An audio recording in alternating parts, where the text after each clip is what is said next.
Good evening. I would like to call to order this Anoka-Hennepin School Board meeting for today, July 14th, 2025. Please join the board in pledging our allegiance. Allegiance to the flag of the United States of America and to the republic for which it stands, one nation, under God, indivisible, with liberty and justice for all. Our first order of business is to approve the board agenda. Is there a motion to approve the board agenda as presented? So moved. Thank you, Co-Chair Arco. Is there a second? Thank you, Director Langenfeld. Any discussion? Hearing none. Would all in favor of approving the board agenda say aye? Aye. Any opposed say nay. With 6 in favor and 0 opposed, the agenda is approved. Members, the next item on our agenda is item 4, the consent agenda. As normal, members can remove items for separate consideration and discussion if that's their desire. Is there a motion to approve, or accept the consent agenda as presented? Thank you, Director Audette. Is there a second? Second. Thank you, Director Simon. Any discussion? Hearing none, would all those in favor say aye? Aye. Any opposed say nay. With 6 in favor and 0 opposed, the consent agenda is approved. Our next agenda item is communications, delegations, and petitions. This is a time for our community members to provide input directly to the school board about items that fall within the school board's authority. We plan this agenda item for 15 minutes. Our policy allows for community members to speak for up to 5 minutes, but if there are several people that want to speak, the chair has discretion to reduce the time. We have 3 cards, so we'll have 5 minutes each tonight for speaking. I'll ask Co-Chair Arco to monitor a timer, and if you run over the 5 minutes, he will ask you to wrap up your comments quickly. We do welcome your written testimony if you have more to say than the time allows. If anyone else would like to speak, please complete a yellow card and provide it to Ms. Kofsky here at the table so we can provide a written follow-up. A couple of quick procedural reminders. Our meeting procedures are in place to assure open and orderly public comments, as well as to protect the due process and privacy of individuals under the law. If speakers use specific names of students, staff, or board members, I will need to interrupt and stop the speaker. Please remember to direct your comments to the school board co-chairs, and members of the audience, please listen respectfully. If the board cannot hear members, we may have to reset the timer. With that said, our first speaker is Steve Lyons.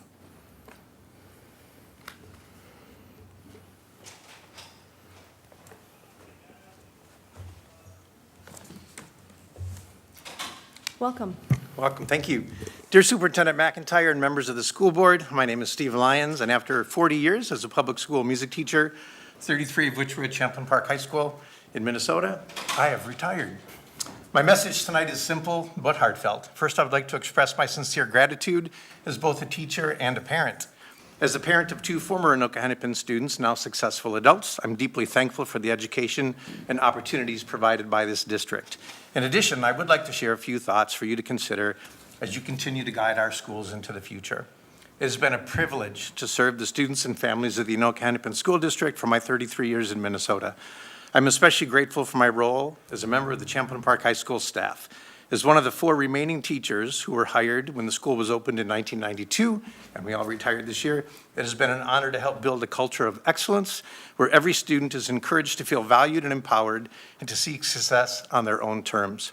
The Champlain Park High School community, from the students and their families to the teaching staff, support staff, and administration, has been an incredible partner in fostering human growth and education. I would like to thank you for the opportunity to be a part of that community. As a parent and a grandparent, I would also like to extend my thanks. The opportunities that my children had both inside and outside of the classroom played a significant role in shaping their success. My son is now, today's his birthday, a successful aerospace engineer, as well as a 15-year veteran of the Minnesota Vikings Skol drumline. He's also the spouse of an Anoka-Hennepin employee, and together they have triplets who attend school in the Anoka-Hennepin School District. My daughter works in financial operations at a respected wealth management firm. Both of my children greatly benefited from their time in the Anoka-Hennepin schools, where they were encouraged not only to grow academically, but to pursue their personal passions as well. The Lyons family is truly grateful for the foundation that this school district has provided. Simply put, we are all in as 30-year-plus taxpayers, employees, parents, and now grandparents of Anoka-Hennepin learners. I would like to draw your attention to an article in the most recent Focus on the Anoka-Hennepin School newsletter. Specifically, the School Board 101, the school board election set for November 4th on page 5. The article reminds readers that the Anoka-Hennepin School Board is a nonpartisan elected body. In today's deeply divided political climate, I understand how difficult that must be for you. Still, I believe that the integrity and success of our school board depends on upholding this nonpartisan stance. Your decisions must reflect the best interests of all students, free from external political agendas or pressures. I urge you to keep this principle at the heart of your work. Unfortunately, over the past year, I do not believe that this standard has been met. Rather than allowing ideology shaped by outside beliefs and emotional rhetoric to guide your actions, I encouraged that you engage directly with the schools that you serve. Visit the classrooms, witness firsthand what is being taught. Take time to celebrate the remarkable educators and staff who work each day to enrich the lives of our students. In my experience, our teachers do not tell students what to think, but they do challenge them to think critically, to explore different perspectives, and to grow as independent thinkers. That same commitment to intellectual freedom and educational integrity should be expected of our school board as well. I've had the privilege of serving this district for 33 years, and I have the utmost respect and trust in our teachers and support staff. They have tirelessly devoted themselves to helping young children grow into thoughtful, capable young adults. Sadly, I do not share the same confidence in the board's recent direction of the past year. I hope that you will choose to set aside political motivations and instead focus on what is fair, just, and right for every student in this district. Quite frankly, the success of my grandchildren, and I have their parents' permission to share their names, Ben, Amelia, and Josh, depends on it. Thank you. Thank you. Our next speaker is Cedar Kilby.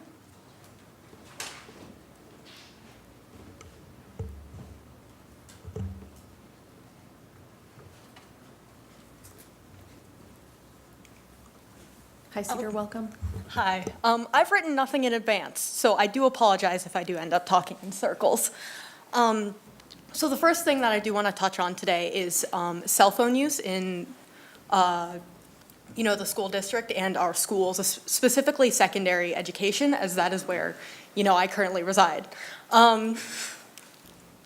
So I've come to realize, as I've been throughout in schools and, witnessing my peers and classmates and all sorts of other, teachers and staff and how they've responded to cell phones. And I've sort of come to this conclusion that integration of cell phones is the best way to sort of handle them in schools. Completely banning cell phones isn't going to aid students. It's rather going to hurt the relations between teachers and staff as well as the students, and relations between students themselves. With, say, cell phones being banned entirely, it leaves students, unable to contact their parents unless through a phone call through the office, which is what's been proposed in some situations. I don't think that that's really a good way to go about it, especially if it is, say, a private message or, some important event that's happening. On top of that, with teachers, being required to take students' cell phones, that is fine, especially if they are, being disrespectful or disruptive with it. However, I feel that a lot of it, especially in secondary education, that is usually 14 to 18-year-olds. 14 to 18-year-olds, they really do need to be able to provide and have this ability to make their own decisions and, sort of further that with their learning in how they engage with it.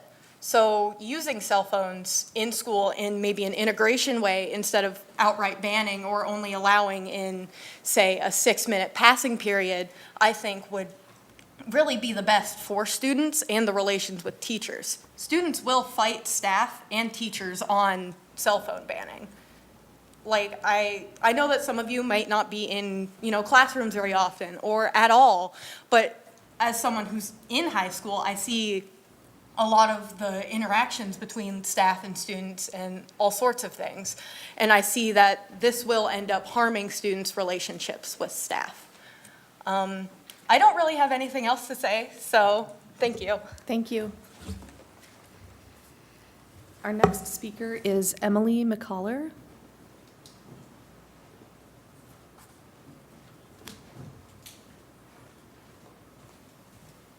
Hi, Emily, welcome. Hello, thank you.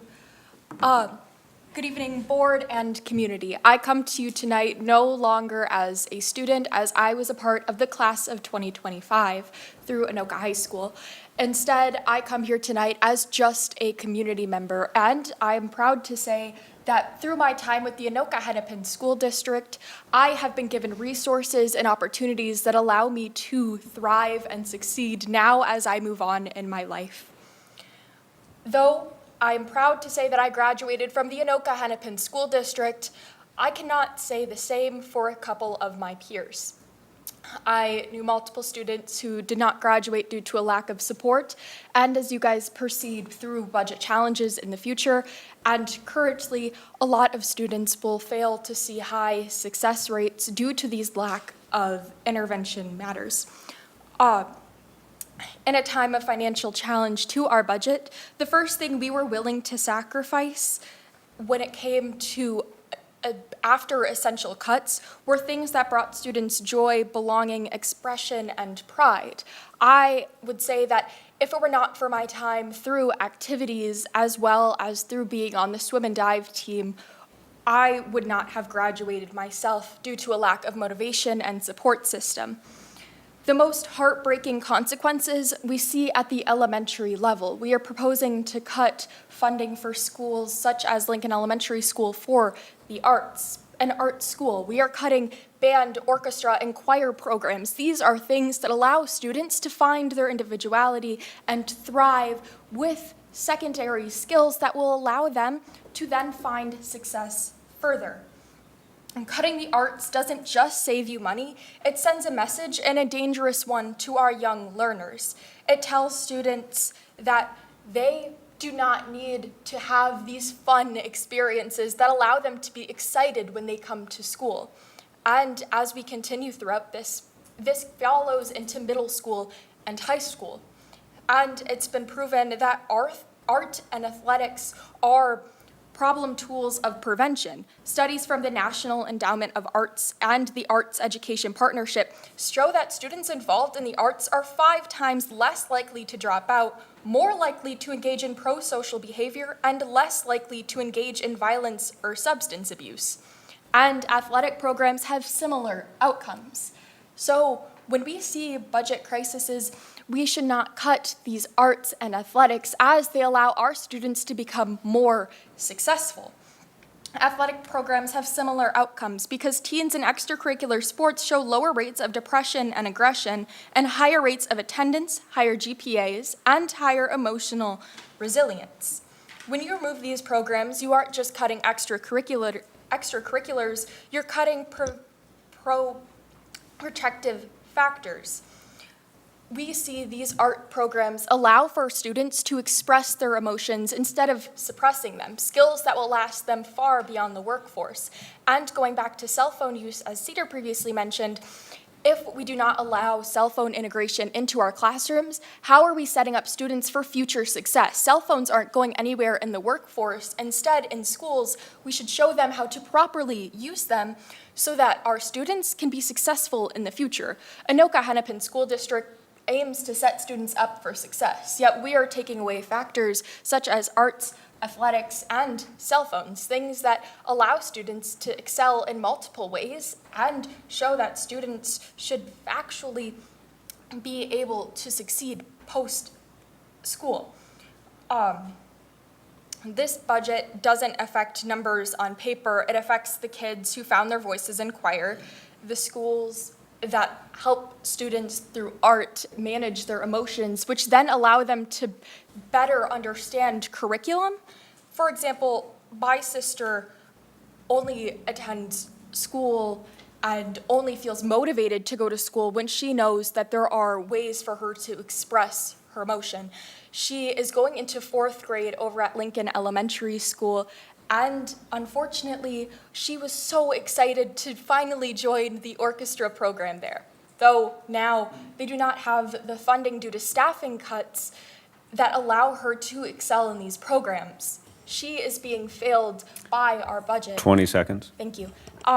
And this is no longer allowing her to feel excited and motivated. And what is this going to do for her when she moves on to middle school and high school?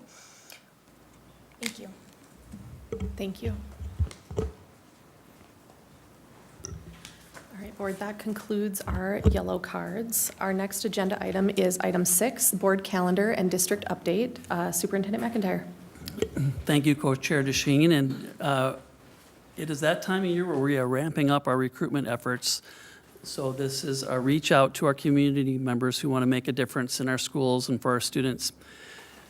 Everyone is invited to join our hiring event that is on Thursday, July 24th. This event is set for from 1 p.m. to 5 p.m. at the Education Services Center in Anoka.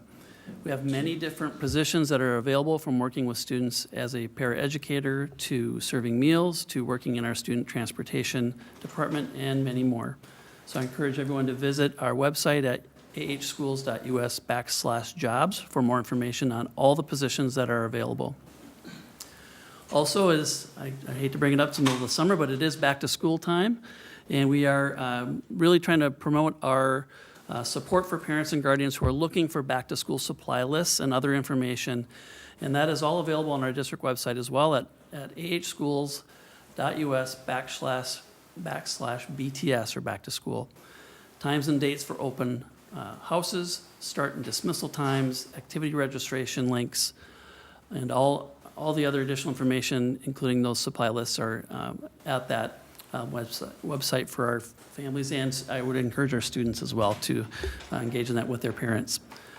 Also, parents and guardians should also remain alert for special back-to-school issues of items in the Focus e-newsletter that'll be out on Wednesday, July 30th.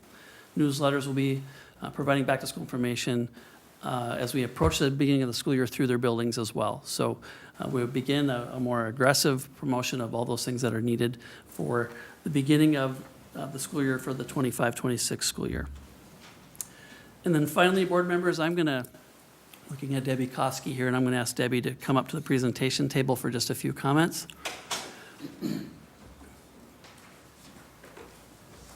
Debbie, as many of you know, is retiring at the end of the month, so this does mark her last school board meeting. And I do want to take a moment to mark a truly significant moment in the history of our district. I guess it's with a mix of gratitude and a touch of bittersweet emotion that we recognize and celebrate Debbie and her remarkable career as someone who has truly been an unwavering pillar for the organization for nearly 40 decades. So she has served in the district for 39 years. Back in 1986, Debbie decided to take a position in our curriculum department after leaving National City Bank in Minneapolis. And since then has dedicated her talent, her tireless work ethic, her deep commitment to students, staff, and community to the district. 23 of those years has served in either the assistant's, well, actually 23 years of serving in the assistant superintendent's office for a number of different leaders. And then the last 9 years, Debbie has served as the executive assistant to the superintendent and the school board. In this capacity, she's been the quiet force behind so much of what we do. She's been the orchestrator of our meetings and the meticulous guardian of our records. The first point of contact for countless inquiries, and for me personally, an indispensable partner and confidant. We estimate that Debbie's worked with 8 different superintendents, 13 school board members, and has helped prepare for over 350 school board meetings and work sessions. That's a lot, Debbie. So, and for anyone that knows Debbie, they would say her dedication extends far beyond those responsibilities. She's approached every task with professionalism, an incredible eye for detail, a calm demeanor, her famous smile, and just really a steadying presence through the countless challenges and triumphs. And we spent today going back through the timeline and all the different high moments and low moments, and there are many. So Debbie has been that steady force throughout. She's navigated many complex schedules with grace, managed critical information with the utmost discretion, and has always ensured that the work for the board and the superintendent has flowed seamlessly. More than her professional acumen, though, she's always brought that genuine warmth, as you all know, and kindness to our office. She has been a mentor to many, a friendly face to all, and a true embodiment of the spirit of service that defines our district. Her institutional knowledge is encyclopedic, truly, and her wisdom invaluable, and her commitment to our mission unwavering. Debbie, you've witnessed decades of growth, change, progress, and always taking that with grace and adapting and maintaining high standards. Your legacy is woven through the fabric of this district, and your contributions will be felt for generations to come. So on behalf of the board, the school board, the administration, our staff, students, and the community, I want to express our deepest, most heartfelt thank you for your extraordinary service. Your dedication, loyalty, and unwavering commitment has been a true inspiration. We will miss your presence, your expertise, your wonderful spirit, and we do wish you a retirement filled with joy, relaxation, a lot of time with those grandchildren, and the happiness that you deserve. So may this new chapter be as fulfilling and rewarding as your incredible career has been. Congratulations. Thank you.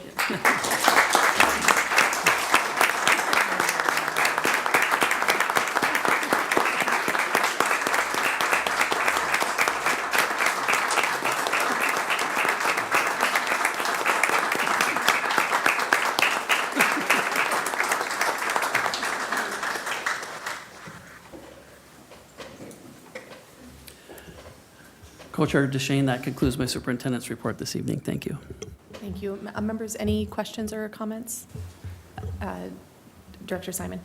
Thanks, Casey. I'm glad Debbie was able to leave the table, but I would be remiss if I didn't say something. I've served with Debbie for a long time, and Corey wrapped it up very well, but for me personally, you know, I at times have been a needy board member, and I appreciate the care and the care you have given me over the years. And for people who don't know, Debbie is just always ready and unbelievably happy to help in any way, always in such a positive way. And I found it impossible not to be happy when I am interacting with you and working with you. So it has been an absolute pleasure. And people maybe don't know, I know Corey mentioned this, but just the endless hours, all times in the day and in the night for this board and working in the superintendent's office. And then also, as Corey touched on, volunteering for the district, like with the Anoka-Hennepin Education Foundation, and with community organizations like Coon Rapids Community Scholarship Association. Debbie, you have been invaluable to this district and this community. So I'm happy for you. I'm going to greatly miss you.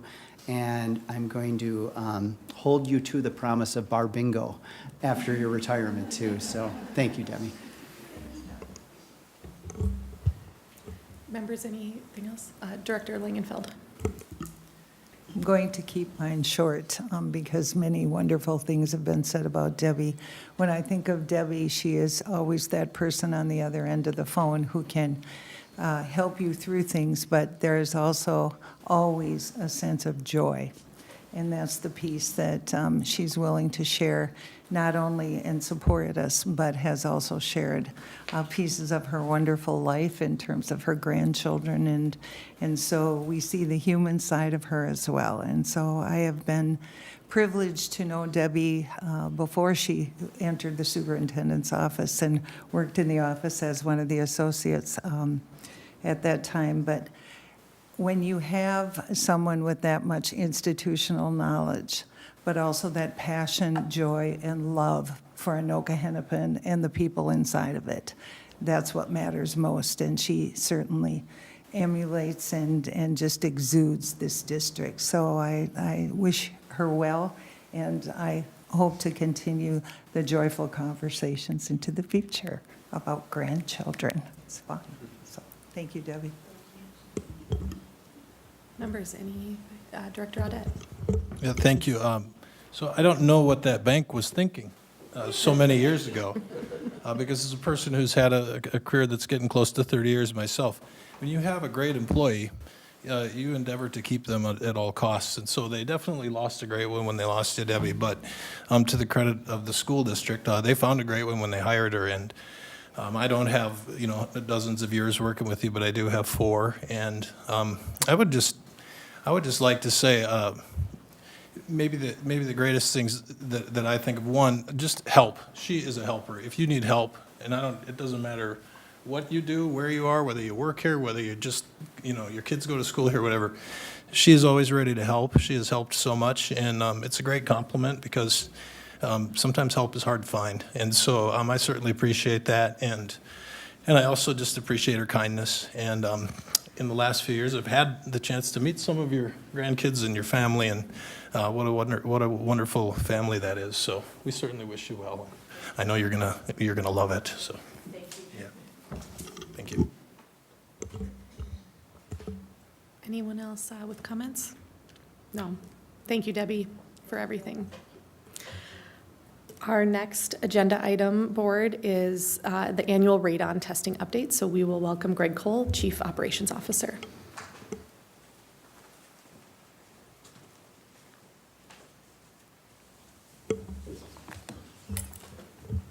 Welcome. Good evening, co-chairs Shane and Arco, Superintendent McIntyre, members of the school board. I do just want to start by thanking Debbie myself publicly.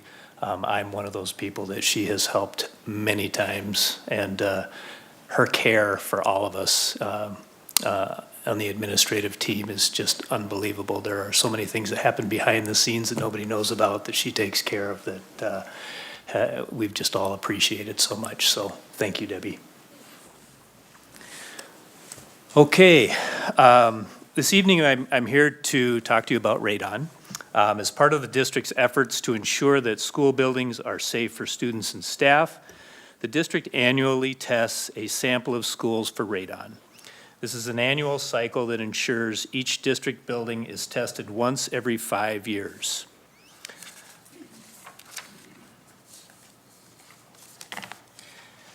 This testing is recommended but not required by the Environmental Protection Agency and the Minnesota Department of Health. However, we decide to do that as a school district because we believe it is important to ensure that all our buildings are safe for our students and staff. As a part of that process, if you choose to do that testing, part of the requirement for that is at least once in that 5-year cycle, we report to the school board about some of our findings. We will, from this point forward, include this annually on consent agenda unless the board would like to have a presentation done for that. Just for those who may not be aware, radon is a naturally occurring radioactive gas. It comes from the natural breakdown of uranium, which is found in soil and rock all over the United States. Radon travels through the soil and enters buildings through cracks and other holes in the foundation. Because it is colorless, odorless, and tasteless, the only way to know whether or not a room has an elevated radon level is to test it. So in this latest cycle of our 5-year cycle, of the 992 detectors analyzed throughout the 8 district facilities during that testing sample, none received levels greater than the EPA, what they would call their action level. And in this particular round, the schools that we had tested were Champlin Park High School, Jackson Middle School, Champlin Brooklyn Park Academy, Oxbow, Evergreen, Monroe Elementary Schools, Two Rivers, and Riverview Early Childhood Center. So again, of those, none of them had elevated levels of radon that were of concern. So we're happy about that. We've had that kind of results annually. If you have any questions about our rotation or the buildings that we'll be doing next year, but essentially we do this every year. This 5-year cycle is always ongoing. So with that, I would take any questions from or comments from board members. Thank you so much for the information. Board, any questions or comments on this presentation? I got one. Co-Chair Arco. So in the agenda item attachment, the unit for how we measure this is picocuries per liter of air. As an engineer, I've seen a lot of units. I've never seen that one. It's just one of the more entertaining names I've ever seen. Yeah, me too. It's quite an, I'm not going to pretend that I can give you a precise definition of it, but Elizabeth Pep, our IAQ manager, has attempted to explain it to me in great detail. I have some understanding, but you're right, it's definitely unique. Members, any other questions or comments? Okay, thank you so much for the presentation. Thank you. All right, Board, our next item is 8A, the Pay 2026 Tax Levy Timeline. And we welcome Michelle Vargas, our Chief Financial Officer. Welcome. Good evening, Chair DeShane, members of the board, Superintendent McIntyre. I would also like to thank Debbie for our 30 years we've spent together. I will miss you. I'm here tonight with a presentation of our Truth in Taxation calendar. This basically starts the whole process again for the levy in December. This is the taxes that are levied in 2025. They are collected in 2026 calendar year for our 26-27 school year. So this just follows the dates that were required for reporting. We need to certify the levy on September 22nd. That is the preliminary levy. Between then and December, the certified levy, December 8th, which is our hearing date. So this is letting the community know that our Truth in Taxation hearing will be at our regular school board on December 8th. After that certification, then it's just the timeline for myself to certify it to our county auditor, to MDE, and the Department of Revenue. So as you can see, this really is just a timeline that starts everything, gets it out there into the public for the process. We will start getting information from MDE as we enter into the portal to prepare based on our estimates. But as you know, all of this is based on legislative calculations that are in law or voter-approved referendums or bonded debt. So it's nothing that we have a choice to levy like a city or a county and make decisions, but the process that is set forth. So this is just an information that we do annually, so to get the December 8th board meeting out there for our Truth in Taxation hearing in the process. Any questions? Thank you. Board, any questions for Ms. Vargas? Okay, we appreciate you presenting that timeline. Thank you. Thank you. Okay, Board, our next item is 9A, Labor Negotiations Updates. We welcome Dr. Jennifer Cherry, Executive Director of Human Resources. Welcome. Good evening, Chair DeShane, members of the board, and Superintendent McIntyre. I too would like to start my presentation by giving a shout out to Debbie for her tireless, relentless caregiving that she provides, as well as being just an exceptional professional. She truly thinks about all of the details that just make us run so well at the district office. So thank you, Debbie, and congratulations. This evening, I am here to provide an update on our labor negotiations. This is an update that I provide at all of our school board meetings in alignment with our negotiation code of ethics, policy 209, which indicates that administration will review the status of negotiations at public school board meetings. Note, this is just a informational presentation, and detailed negotiation strategies discussions are held in closed session with the school board. Background information about our employee groups. We do have 18 employee groups in our school district. 5 of those are unaffiliated groups, non-bargaining groups. 13 are collective bargaining groups. We have the collective bargaining groups with 2-year contracts that are divided in 2 separate segments. So this year, for contracts that were expiring as of June 30th of 2025, we have begun open negotiations with those groups. So as you can see on the screen in front of you, we do have one settled agreement thus far with our community school coordinators, and then I'll be providing an update on the status of the groups with additional open contracts. The two that are actively meeting and negotiating at this time are building service employees. This is made up of approximately 200 employees, are custodial, warehouse, and maintenance employees. They're represented by SEIU Local 284. We have already met with this group 4 times. Our last meeting was held on July 1st, and we have another meeting scheduled this week on July 16th. We have had very extensive negotiations to date, but unfortunately, we are still pretty far apart in terms of a settlement and where we are with our financial proposals. The second group that has just begun our meeting is with our teachers. This includes our K-12 teachers as well as adult basic education, early childhood family education, and our school readiness and kindergarten readiness teachers. As you may recall, our preschool teachers were previously in a separate bargaining unit and have now merged with the larger teacher group. They are all represented by Anoka-Hennepin Education, Minnesota, Local 7007. This is our largest employee group with just under 3,300 employees. We met for the first time last week on July 10th, had a very successful meeting. We were able to talk through the opening proposals from our teachers, and we will return to the bargaining table on July 23rd. I anticipate we will still continue to make very successful progress in that next meeting as well.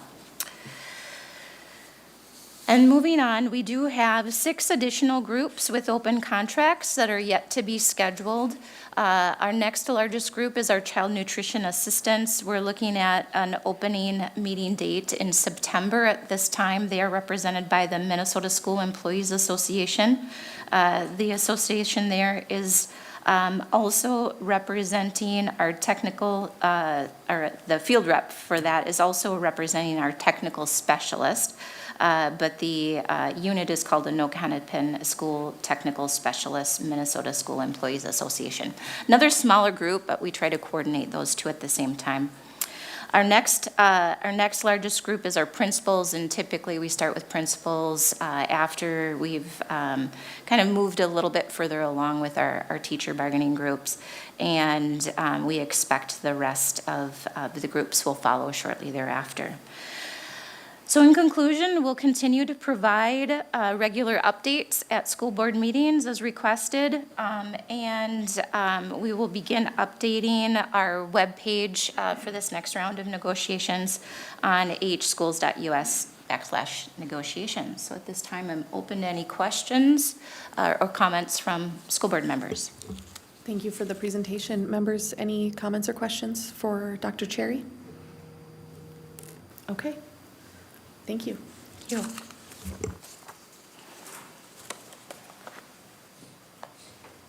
All right, board, our next agenda item is general counsel with policy 507, prohibition on student cell phone and personal technology devices. Welcome, Tim Palmatier. Thank you, Chair DeShane, Chair Arco, and Superintendent McIntyre and School Board. Of course, I'd be remiss if I also did not recognize not only a great employee, but a good friend. So I've worked with Debbie for over 2 years. Debbie, you really realize when you see someone who's in her role supporting the board, supporting the superintendent, 38,000 students, 8,000 employees, it's a really big job. And I can't envision a person who could take it more seriously and be more dedicated. And so I think about earnest, sincere, caretaker, advocate for the district, institutional memory for the district, remarkably hardworking. I don't know how many times I just, Debbie's burning the midnight oil, and a problem solver. And again, just a great colleague to have alongside. So I really appreciate you, Debbie. So before us tonight is policy 507. We've had some discussions in the policy committee meeting. We've actually had it before the board for a first read. We I most recently actually, I should say multiple times, have met with multiple administrators on this particular policy, trying to work with some of the concerns that were raised by the board the last time this came before the board on first reading. I think we're getting closer. I think there's opportunity for more suggestions and changes.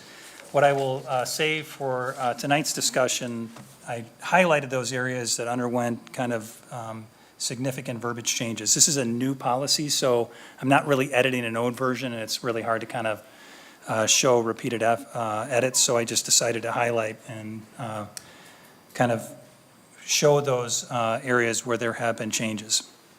I'm going to cut to the area where I think there was maybe the most robust change, or discussion, I should say, and then effort to make change. And that concerns the use of cell phones and personal technology devices in our high schools. In this regard, we took the language that we had and we basically stated up front that student cell phone use and use of, as we call PTDs, so these are other technology devices that, for example, Bluetooth devices that connect to cell phones, and said that use of cell phones is not permitted in the classroom or during instructional periods. And I think the importance for that is to recognize that it's not just if the student is in class, but if they were to leave class and have the cell phone in their locker, for example, those are time periods when we would prevent cell phone use. There was a question or concern about what do we do? Do we have a designated kind of protocol or plan in place? In talking with the high school principals, their teachers have actually utilized different effective methods. They've used cell phone caddies, we've talked about that. They've also used cell phone boxes where the cell phones are kept for students. So what we tried to do with this policy, at least as it relates to secondary or high school principals, is to indicate that instructional staff would provide a designated area within the classroom. Also, of course, the idea that the cell phones would be powered off away or in the assigned locker of the student. This is an area where I guess finally we had some discussion around the use of cell phones during actual instructional time or some exceptions for uses. I had a lot of conversations with really our building principals, our high school principals, but also with Jess Lipa at Technical, and got a lot of good input from her in terms of how cell phones are really incorporated kind of throughout text programming during the day. So we were trying to find space for the understanding that cell phone use would broadly be prohibited in the classroom, but also making exceptions for those situations where, say, in a tech class, someone is putting together their portfolio for the work that they do, whether they're in cosmetology or if they're in construction or mechanics. Oftentimes they'll take pictures, use those pictures to build their portfolio. Also was indicated to me by Jess Lipa that the employers that we work with actually really encourage us to, or have encouraged her or the folks at Tech to figure out how are we going to have our students actually use cell phones in a responsible manner. So at Tech in particular, where we have people off-site who are maybe at a construction site, people who actually are on site taking pictures with their cell phone, there is responsible use that we wanted to at least be able to preserve.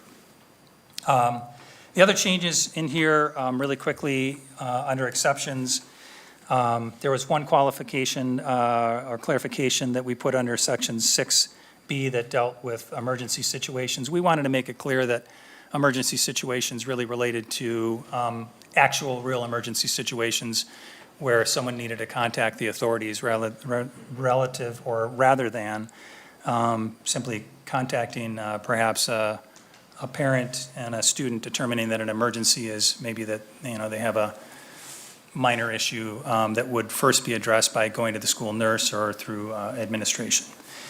And then lastly, there was some interest expressed around parent involvement. We added an additional consequence as it relates to violations, which states the temporary confiscation of the phone and requirement of meeting with the student's parent or guardian as a precondition to return of the device could also be a potential consequence for violation. So, and then I guess lastly, we did also, in listening to the conversation of the board, and also listening, quite frankly, to administration, principals, there's broad recognition and agreement that cell phone use from students is, in many respects, can be a negative thing, right? Social media creates its own issues, and having a cell phone with you throughout the day is a constant reminder of peer pressures or issues that can come up that maybe are distracting to students. And so we also added language that indicates communicating with parents about how to talk with their kids about cell phone use, how to limit their students' cell phone use, or how to monitor cell phone use. We've actually seen a number of good examples from some of our neighboring districts. One of the examples that's been provided is the Stillwater District. So this policy is going to not only just provide a mechanism for informing our parents, but also giving them some tools and some data concerning cell phone use. So with that, I'll open it up to any questions. Thank you. Board members, any discussion or questions about these policy revisions based on our previous discussions?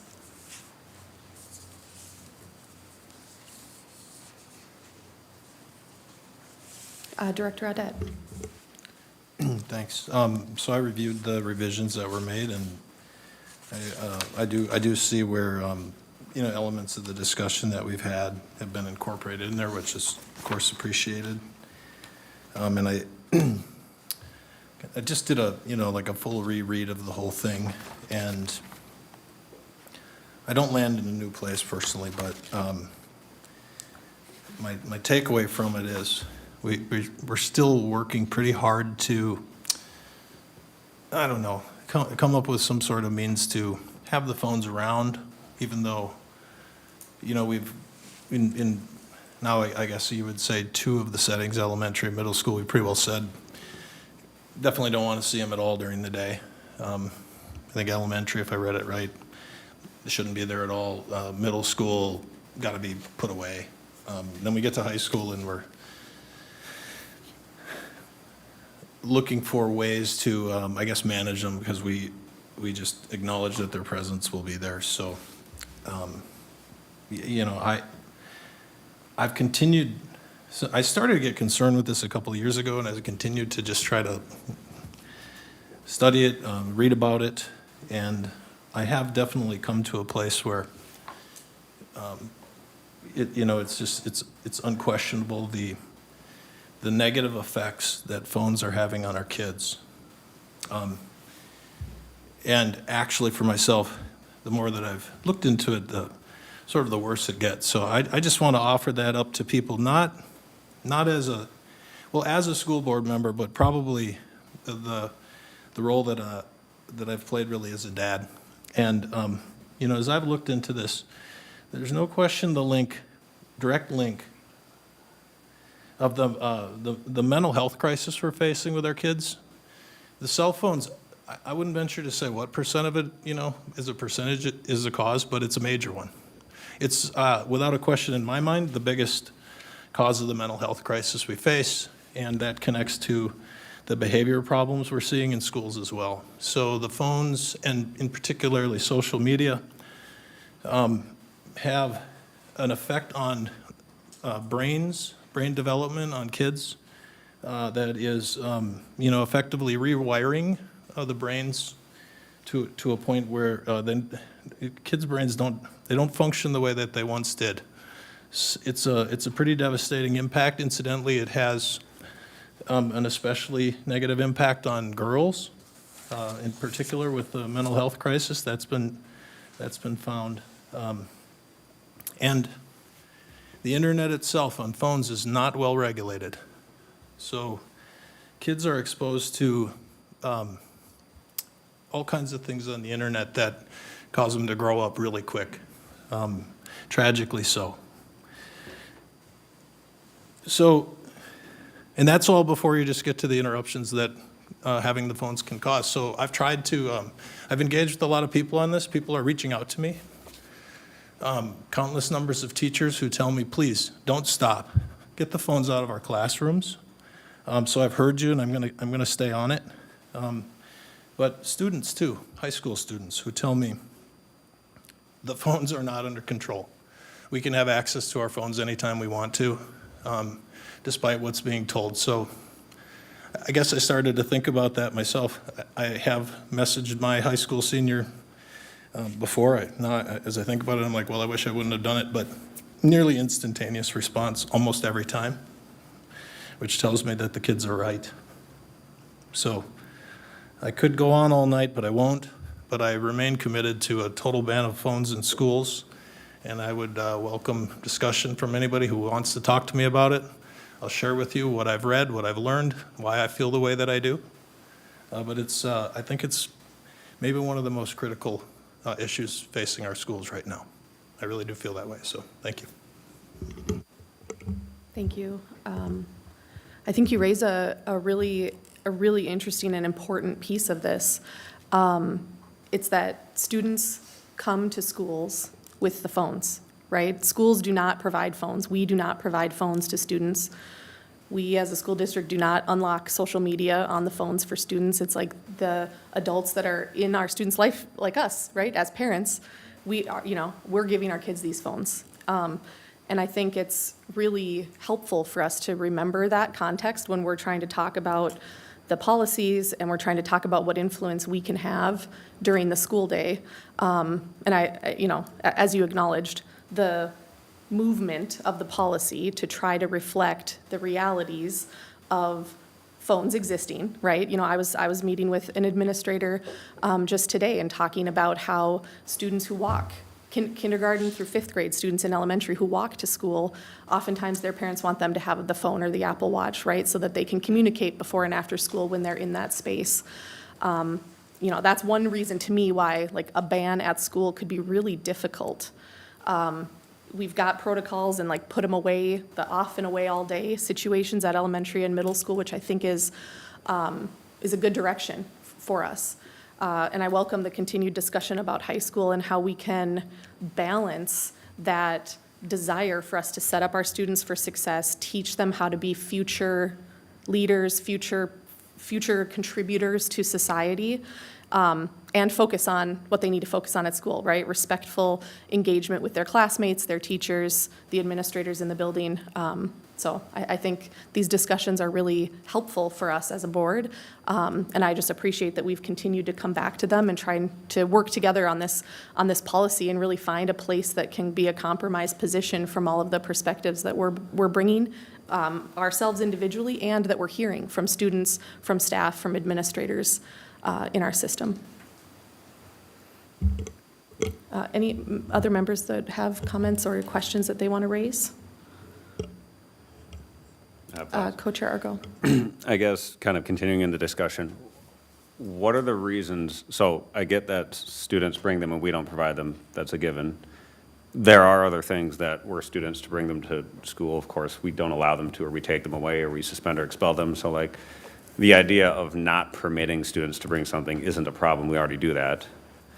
But it seems like we broadly agree that there are a lot of reasons why phones, let's say, are not useful during school or perhaps even harmful in certain ways. What is a compelling reason that we should have phones in school? Let's look at it from that lens. Because again, I sense that the board is split. For the board members who disagree with what Director Audette was saying, what is a good reason that we should keep phones in school? I'll go ahead first on that. I think I raised one, right? We've got these young learners who are walking to and from our buildings. That alone, I think, is a valid reason that our communities and our families would like to see remain an option for them as a safety measure for their kids. Secondly, Mr. Palmetier outlined in our technical high school, in our career path options for students, which we support and care for and find value in and think are important, at least in prior board discussions that we've had with each other. The ability to respond to that employer desire to engage responsibly with phones, to have it integrated into their programming. That's a very valid reason, I think, in my mind, why we should be flexible in portions of our policy to allow for that continued use.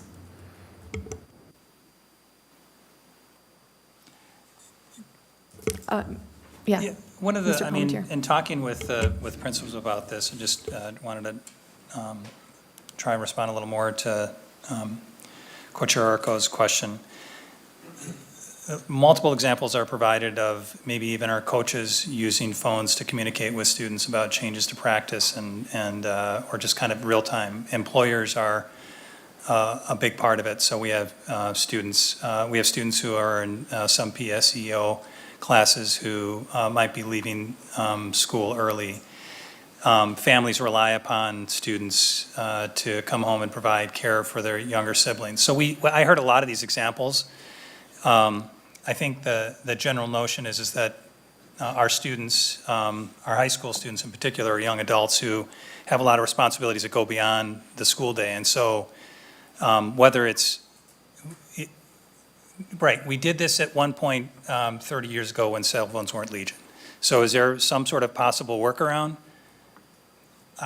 Maybe. I think the way that things have evolved in this country is the ship has sailed a little bit, at least in terms of the amount of dependency that families have put on cell phones. And so it certainly, it does reflect the use of cell phones for very legitimate purposes during breaks during the school day or even before or after the beginning of the school day is legion, though, and it's happening very widely.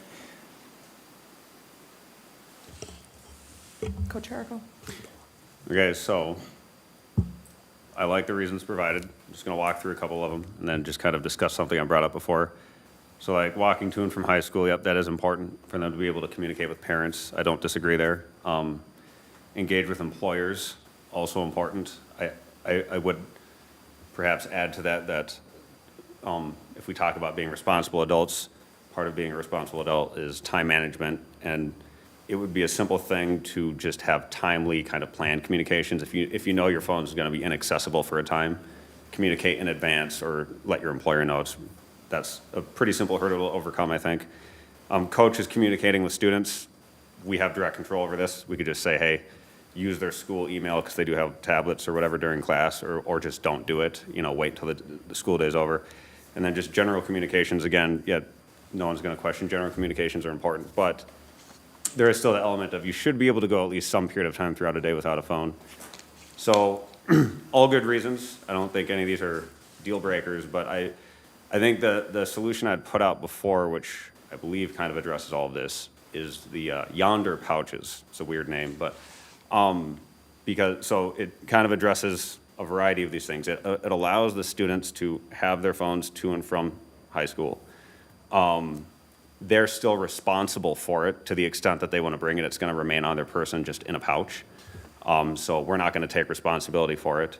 And then if they do need to use it in the case of an emergency or something, it is accessible. They'll have to, get permission, go to a certain location in the building to unlock the pouch. That's not a big deal. But the key is then it's really only needed for emergencies, which I would be happy to do that anyways. So it seems like all of the concerns brought up, like why we want phones versus why we don't want them, it seems like if we had the Yonder pouches and the expectation, I'm talking about high school in particular right now, and the expectation was essentially have two choices. Either don't bring your phone to school, or if you do, when you get here, put it in a pouch. And then if we see it at all, it's ours. Or, we're going to have the consequences can follow at a later discussion, but I guess I don't understand why the board doesn't like the Yonder idea, because it's kind of the sweet spot that covers everything. It takes the best of what Director Audette is suggesting, the best of what Director DeShane is suggesting, and kind of does all of it well, in my opinion. And the only thing standing in our way perhaps is a cost. And so here's perhaps something we can even add to it. I think the price was on average $20 to $30 a pouch. Okay, it's not a staggering cost.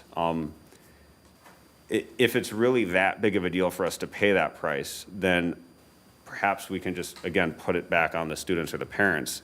Of course, because they have options. They don't have to bring their phone. So if for whatever reason they do want to bring their phone and not just leave it in their car or something at high school, they can just pay the $20 to $30 for a pouch that they're going to use all year. And then that actually has the added benefit of, since they have to pay for it, they are going to take care of the pouch, as opposed to us providing them for them, and then they're probably going to get mistreated and wrecked. So I look at what everyone is saying, and it just seems to me like these magnetically sealed pouches, that it's like the sweet spot solution. And there's a couple different ways we could do it. I'm just going to propose it again. I really think we should use the Yonder pouches. I think it would be a great success. Director Langenfeld. Thank you. Thanks for all the work on this, and to the policy committee as well. As I've done my homework on this, really looking at the role of parent, thank you for putting language in here that focuses in on the parent and guardian's responsibility, because as Director Duchesne said, the parent is the one making the purchase. Then it moves into something Director Arco is talking about. It's if you have a student who is really in need of having that phone for whatever reason, and continuously violates the policy, particularly if we're looking at a ban in classrooms, with a few exceptions. As I read this statement, parents and guardians are responsible for ensuring that the students refrain from possessing or using the cell phone or the device during the school day. So that's included. And then there's also a reference to parental conferences. For me, if you have a student who is having difficulty following the policy, and many parents believe their children go to school and follow the policies, and they do, then I think it's really important that that step isn't just the parent coming in to pick up the phone, but that there is something where that parent becomes what we expect to be helping us ensure that that student refrains from using that phone. And I think that's the intent of this language, which puts it back into a partnership with parents in terms of responsibility. I think that all the different things that have been brought up about why students should use a phone or can use a phone, I believe looking at, I looked at a lot of different school districts and states in preparation for this to see what they were doing. And they'll say ban, but it's really restricting, especially at your secondary schools. Even North Dakota calls it bell to bell, but they just mean in the classroom.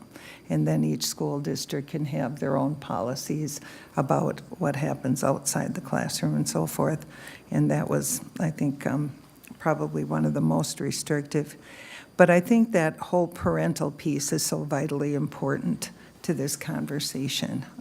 I think as parents, as we watch the world and how it's changing, and some of the real concerning things that can happen in our environments that didn't happen back in the day but are happening across our country, I can certainly understand a parent's desire to have their child have a communication device certainly nearby on their child for whatever circumstance. So I understand that. I also understand that we are at a place, as you talked about, the ship has sailed.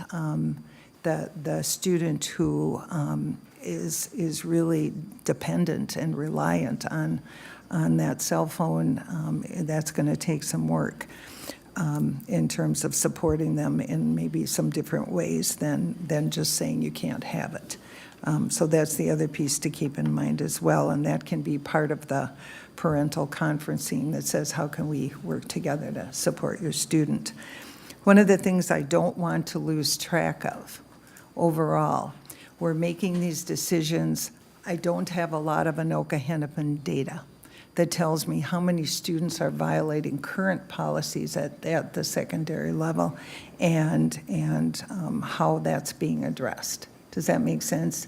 So one of the things, if we were to go to this policy, it would be primarily a ban in classrooms during class time. Am I interpreting that accurately?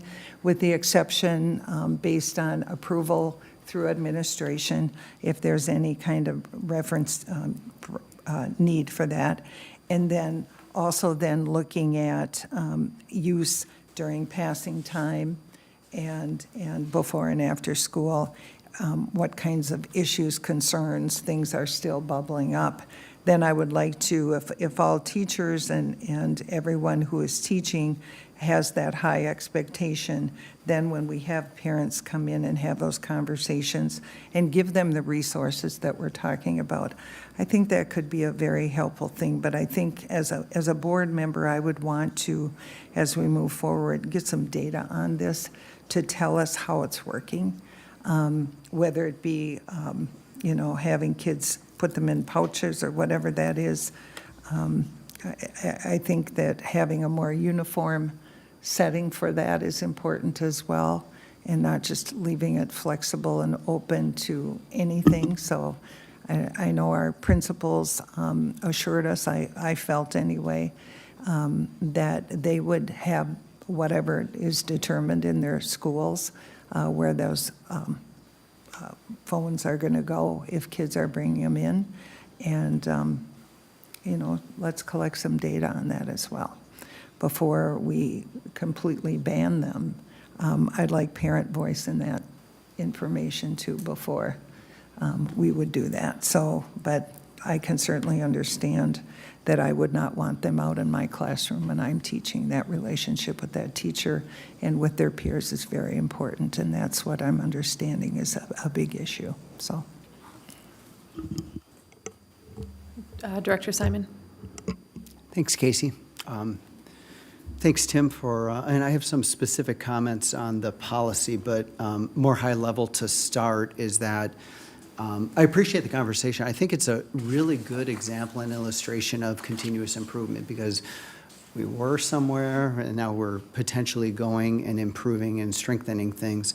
The current practice, we don't have a policy, but the current practice was created in 2023 by the board and the district and pretty much says elementary and middle, no cell phones. High school, no cell phones in class except if teachers give permission, but you can use them in hallways and lunch. That's in general what our current practice is, and that started in 2023. Throughout that time, just like probably every board member, I heard from teachers and principals on both sides. Some have said that the current policy works well, and some have said it doesn't, right? And that there are classroom battles. And I personally have heard that, especially in middle school, not in high school, but I'm sure it happens in high school also. After our last meeting, and I'm sure a lot of board members did this, I dove in a little deeper in the research at the end of June, spoke to many teachers, many principals, visited with 4 high school and middle school principals for very long conversations about what the reality is in their schools, what enforcement currently looks like, what's logistically possible for a potential new policy, especially in schools that can reach up to like 3,000 plus students, it's large populations, right? As well as what could we do to improve things.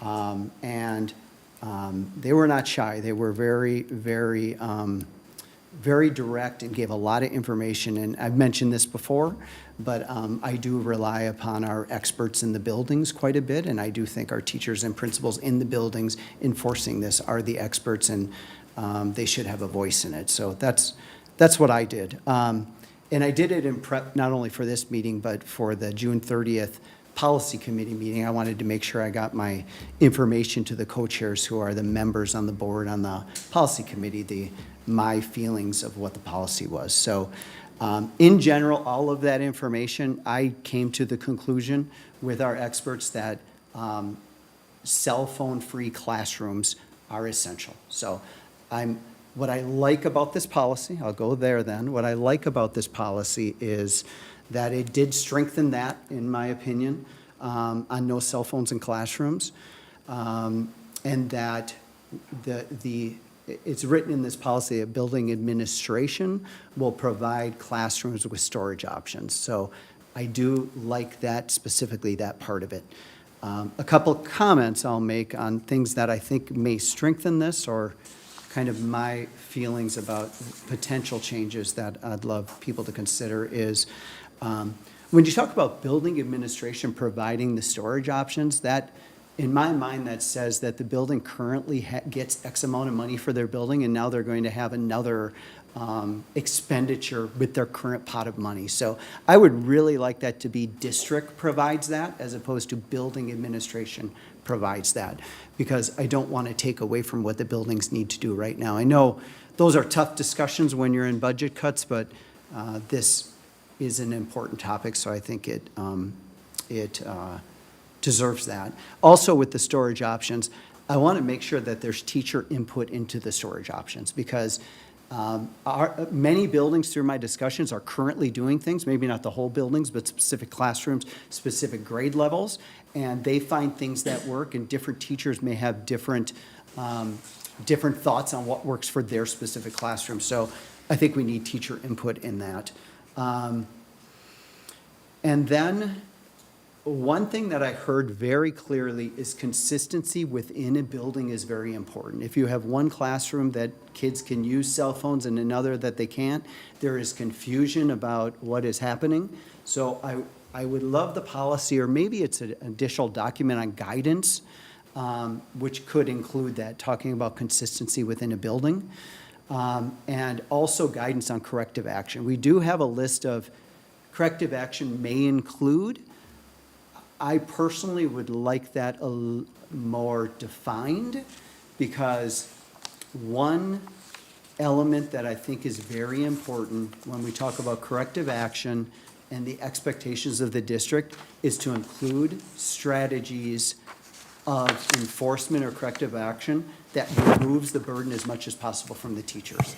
Teachers should be teaching and shouldn't have to, and schools have, the good news is, schools have implemented things like tech passes that removes that burden as much as possible from the teacher and puts it onto the office. So I think having a guidance on effective and expectations of corrective action would be pretty important.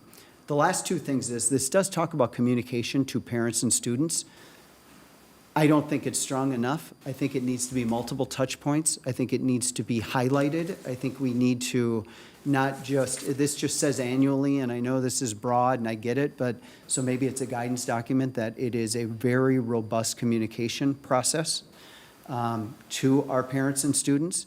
And then the last thing, again, I don't think this needs to be in the policy, but I'm a believer in pilot programs. Many of our schools have implemented successful strategies like storage within classrooms already. And I would love schools that, if there was a school like Director Arco said that wanted to pilot the Yonder bags or devices, the district should support that. And we should have a number of pilot programs if the schools really want that and can get behind it, because I find pilot programs are most successful when you have energy and acceptance behind it. And then we can have learning from those pilots that can inform us for continuous improvement on this policy. So that's what I've got. Thank you. Thank you. Director Hokeman. Thank you. There's so much in this policy, and I think it's really important. Great comments from so many here tonight. But to remember, the focus is schools are for learning, right? And if students are distracted, then learning can't happen. So I like the idea that we're continuing to look at this, not just at as how is this an obstacle, but really how can we find a solution? Because we know that the majority of kids are coming to school with these devices. The question is, how do we make certain that the devices are away, put away, and gone, so that they can be active learners? Working memory, something between 4 to 7 pieces of information is what a person can maintain at a time. And if they're using a portion of that working memory to think about the text that's coming in, because it's in their pocket, because it's near them, then learning can't take place. Along with that, it seems like a distraction for the first step in the really limited class time is to have everyone come in the door, and before we can even begin a lesson, we've got to find out something to do with the phones. That's just taking away from instructional time. So trying to keep our solutions here focused on that primary idea that learning is what the kids are here at school for. So how can we find solutions that support the educators in the building to maintain that focus on learning? And we know that students are always going to seek to be distracted. Back a long time ago when I was in school, people were writing notes, right? People will daydream out the window if they don't have phones. But if they do have a phone, they have so many more excuses to be distracted from their learning. So really need to find that focus to clarify this language to make certain that there is an understanding with the students that phones are always unacceptable, that there is no reason. So I would like to see some clarity with the exceptions for teachers, not just to have that cleared through the school administration, but that should really come from the district administration, that, oh, here is a course that it is very reasonable for some reason, which honestly, I can't think of that right now. Because you can take photos with other devices. You don't need to have a phone for a portfolio. It doesn't have to come from your cell phone. So it just really seems like there has to be a higher level of clearance to make certain that any reason that we are making exceptions to this policy, that it's really sound and thought through. Because again, students have to understand that the purpose for being in the building is to receive an education. And the more that we can communicate that and to minimize any use of the phone in schools, even once they get in the door, that those things just get powered off, that's really what I would like to see.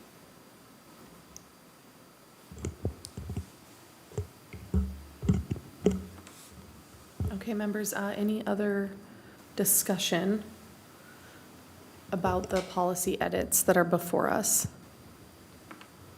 Co-Chair Arco. So it sounds like Director Simon is open to using the yonder pouches. I guess I almost want to flesh that out a little bit. Are there any other board members who think that might be a good idea? And then I have some follow-up thoughts just after anybody says whatever they might, just on the enforcement mechanism, so to speak.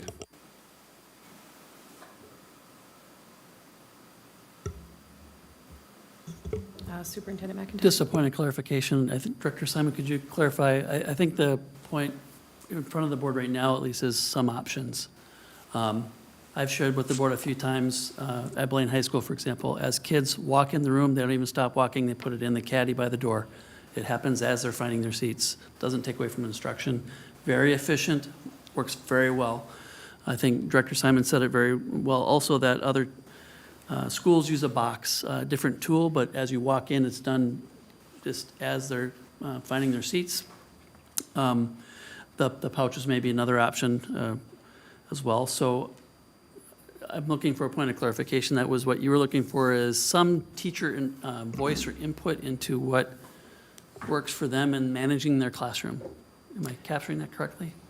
Yes, maybe I'll just say it in a different way to try to clarify. So I think how I read this policy is that building administration, I suggest it be the district, will provide to the high school level, because, right, no cell phones in elementary and middle in this policy, so we don't need them in middle, but in the high school level, we'll provide classrooms with the storage options. So that's what I read this as, and that's what I think that is one thing I heard in my research. Specific to the yonder bags, that comment came as I'm a big believer in pilot programs. If there's a middle school or shouldn't be middle school, but a high school, I guess, that wants to try the yonder bags and that are really behind that with administration and teachers, I think the district should sponsor as many different pilots as we can so we can learn from those pilots to improve in the future. Does that clarify? Okay.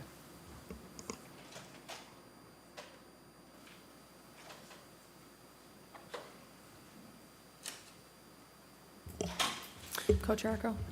Okay, so, good to know all that. Appreciate the comments. So here's some of my big concerns that I'm still hoping to address with kind of as clear-cut language as possible in the policy.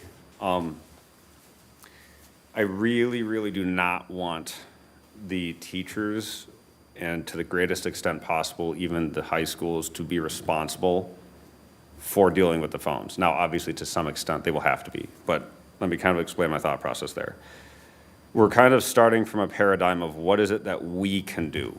I think that's the wrong paradigm. It is, what is it that we expect parents to do with their children, and when that does not occur, what are we going to do with the parents to ensure that they do cause their children to follow our policies?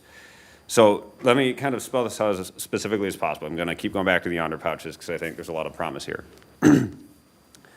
Just pick any high school. If the expectation was, if you choose to bring a phone to school, it will be in a yonder pouch, either immediately upon entering the building or even before, depending on how it works. And then until you leave the building, or unless you have an emergency, it remains in the yonder pouch. And of course, if you have an emergency, you can go to wherever the designated unlock area is and unlock it. That's what I'm looking for. So if they choose not to do this, this is how I would envision this. Let's say a student just brought a cell phone, pulled it out during class. This is the extent to which a teacher would participate at all in enforcing this rule. They would just say, hey, you know, John Doe, I see you have a phone. Can I have that, please? If the student says no, okay, well, that's all the teacher has to do. Now they just have to note it in Synergy or whatever, send a note to the principal, and then what then occurs for that student, because the idea is it's still a total ban, again, barring emergencies, is that student would be suspended pending their parents coming in to have a discussion with the administrators and to like acknowledge, perhaps sign a form saying, yes, we know our child should not have brought a phone. We take responsibility for this. We're going to handle it. And so you might think something like a suspension would be, you know, an overreaction, except for the fact that it could be as little as a 0-day suspension, provided the parents just come in and deal with it immediately. Essentially, the child would be suspended as long as the parents want them to be, as long as the parents choose not to do anything about it. So it's entirely up to the parents at that point. The reason that I'm kind of spelling it out this way is because the goal is not for the principals, not for the teachers to enforce these rules. It's for parents to enforce our rules with their own children. We're not the police. This is why I think the under pouches are great. I don't want to be responsible for their phones. If they absolutely must have it on their person, I neither want to be responsible for the pouch nor the phone, because if it gets damaged, I don't want it to be our fault. I don't want the teachers to be the police. To the absolute greatest extent possible, I want to avoid making the district or the teachers or anyone have to do anything about this. The minute the policy is violated, we kick it right back to parents and say, now you're going to come in and do something about it. Here's the consequence if you don't. We don't even hold the student accountable. We hold the parents accountable for their students' behavior. So the reason I keep going back to the under pouches is because the one thing I want to touch on is I do think it would be too much to outright prohibit altogether phones even being in the building. I don't think parents would appreciate that. But I do think there is an understanding that most parents are okay with, as long as they have the phone and they can use it if they absolutely have to, like, yeah, they shouldn't be using it during school. So that's my proposal. And to just kind of go back to some of Director Audette's comments, I have, and some of Director Simon's comments as well, I've made an effort to, like, I don't know, see who would be in favor of this. I had mentioned that next door poll I did. Granted, it's just a social media poll, but it's worth something. I believe that the total responses was 500. It was a majority that wanted a controlled ban or an outright ban. If you take the two sides, the majority lean towards a controlled ban or outright ban. So the community seems to want it. I've heard almost universally from teachers. I can't even think of a single example otherwise. Teachers want this taken care of. They want the phones and the earbuds and all of that out of classes. So teachers, they want this taken care of. Parents, again, they're generally soft around this, but with the understanding that, you know, like, we're not outright pulling their phones out of their hands or something. Parents are generally, my understanding is, okay with having a prohibition on phones as well. I'm not aware at this point of any group of people other than, I guess, district administrators who would be opposed to doing the outright ban with something like a yonder pouch to still allow control in the hands of the students. I'm going to keep saying this because it's worth mentioning. The yonder pouch is, coupled with what I've described, it puts all of the responsibility on the parents and the students, all of the cost on them, and it makes the teachers not responsible, not the phone police like we don't want them to be. So I think the solution is, I think it checks all the boxes, so I really hope the board can get behind it.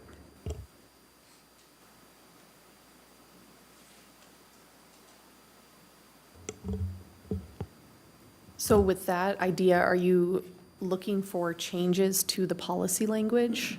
Or are you comfortable with the policy language and where it says will provide options for classroom storage? You know, to Jeff's point, and what I'm maybe hearing you say, some edits to that to say district will provide, and then that can be, you know, step two of this process, right? Is figuring out implementation of the new policy and what that storage pouch or storage option could look like. You know, it sounds like, and I would agree with Director Simon, getting teacher input, hearing what's working in some of the buildings so that we can then decide, is there a pilot process with a pouch? Is there a different product? You know, I think there's some like research that would have to happen on that.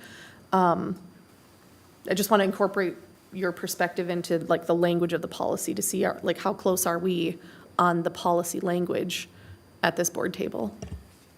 So the policy, I guess my biggest concern is it's just open-ended language, and it leaves a lot of discretion just to each school, each administrator, each teacher, and it will make certain things more uniform, but the real concern of mine, I guess, because I've seen this play out in other policies that we have for other things in the district, is when you have the kind of the warning system, like you get one warning, you get two warnings, whatever, like that tends to get abused a lot. And because it does take a little bit of fortitude to really follow through with it.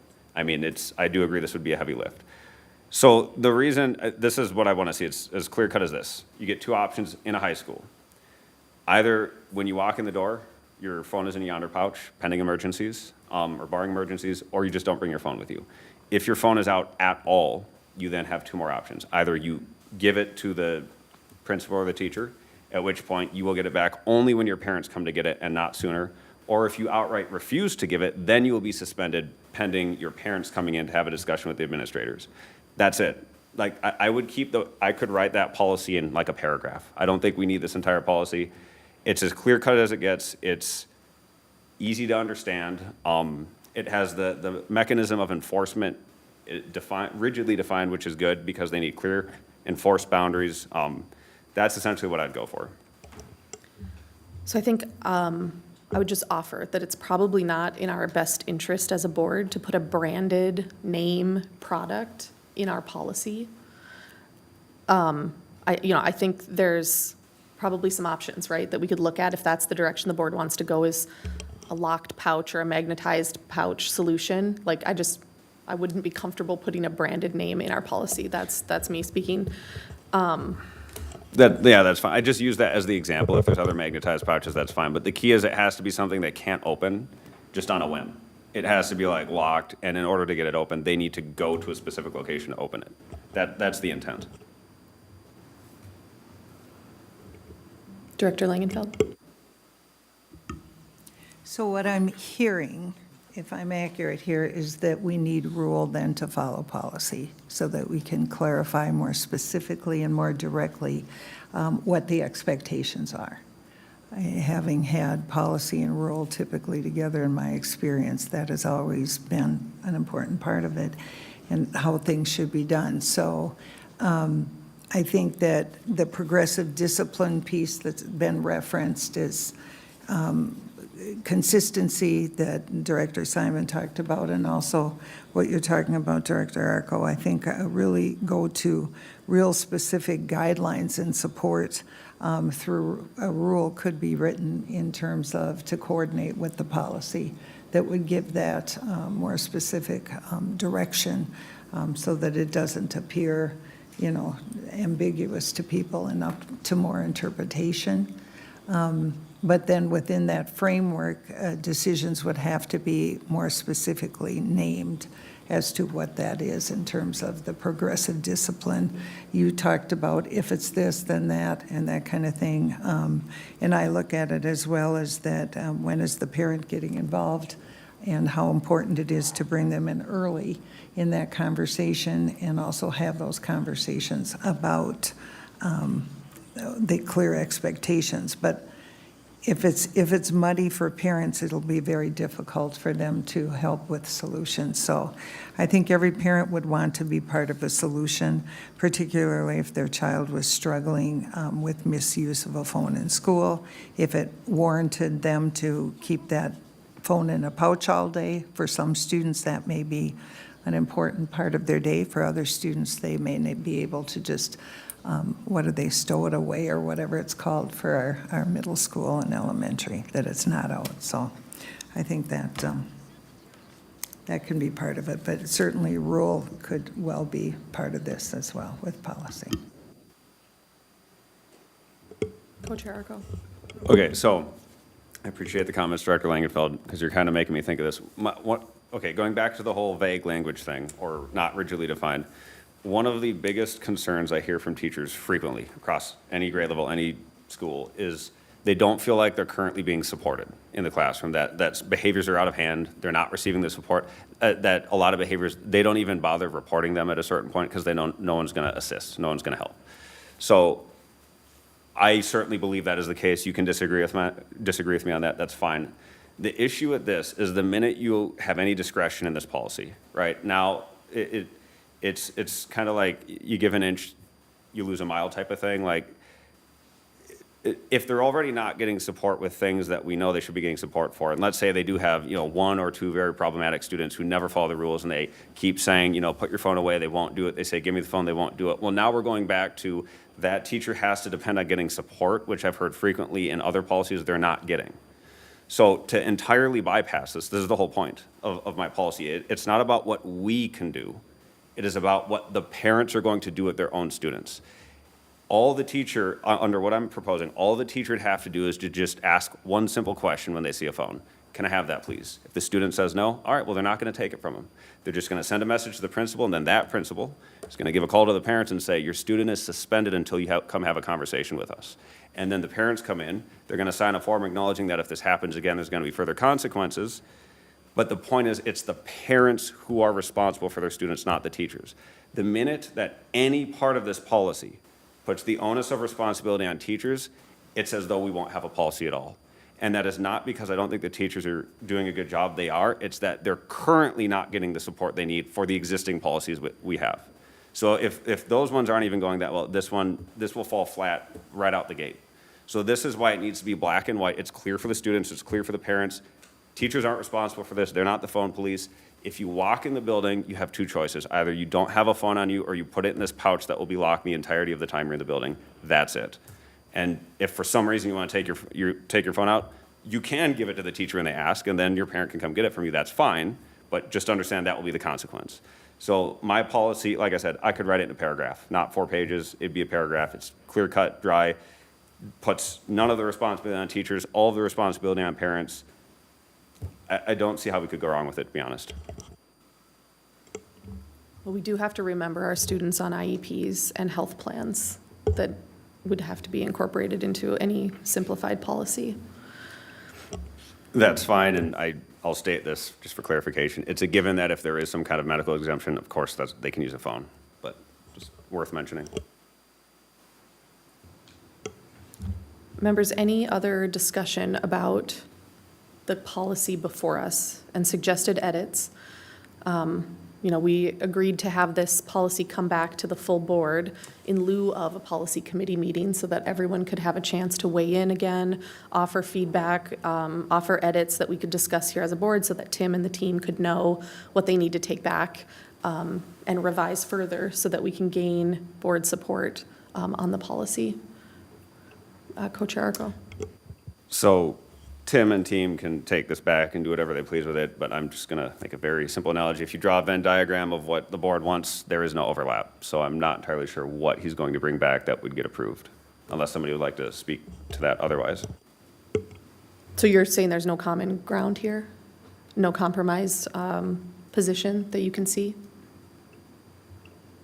I mean, you tell me, what based on the conversation you've heard, what would gain board approval? I've been as specific as possible with what I'm hoping to see. And going to highlight this again. If you give an inch, you lose a mile. If we leave open-ended language, the teachers are not going to get the support they need. It needs to be very black. This policy in particular needs to be very black and white, needs to be very parents-focused. I've made comments in the past about how I want to see the mechanism of enforcement in here. I've thrown out the idea of the magnetic pouches, you don't have to call them your under pouches, magnetic pouches, and then parents deal with it, not teachers. So that I'm being as specific as possible. It sounds like you guys aren't on board with that. That's why I'm saying I'm not entirely sure what Mr. Palmetier is going to bring back. Yeah, I mean, you're very clear on your individual perspective of what you would like to see, and I think that that's the feedback that led us to this current version, right? There's been edits, there's been movement, there's been a range of changes that have moved the policy closer to the position that you're referencing. It's not all the way there, that's certainly true, but I think, as we've stated, right, there's 6 of us here, we're all offering ideas. Director Simon has offered some ideas and clarification in language that I think we could discuss as a board to say, hey, do we want to change that from the building will provide the storage option to the district will provide the storage option? There's actually been several iterations and edits to this policy based on these exact types of discussions, so I do see the policy moving towards a place of common ground. It's definitely not in one camp or a different camp. It's not in one board member's interest only. It's been a large discussion with administrators, district teams, and the board. But I guess the question remains, though, I mean, you can spell it out for me if you see it. What is it that would gain 4 votes from this board right now? I don't see anything. Yeah, I mean, that's the discussion I'd hope we would have, right? Is should we change some of this language, and where are we going to land in the wording in this policy so that it can get support? So then we can actually move forward into implementation and to talking about pilots, to talking about what does the building storage look like, guidelines, as Director Simon mentioned. I think we've got to land policy language before we can move into that next phase. So Director Simon did mention he likes the idea of pilots. How about we pilot what I'm suggesting at half or 2 or 3 of the high schools? And then how about we do this? You come up with kind of the version you guys were discussing. We'll pilot that at half the high schools, and we'll do what I'm discussing at half of the high schools, and we'll see which one works best. How does that sound?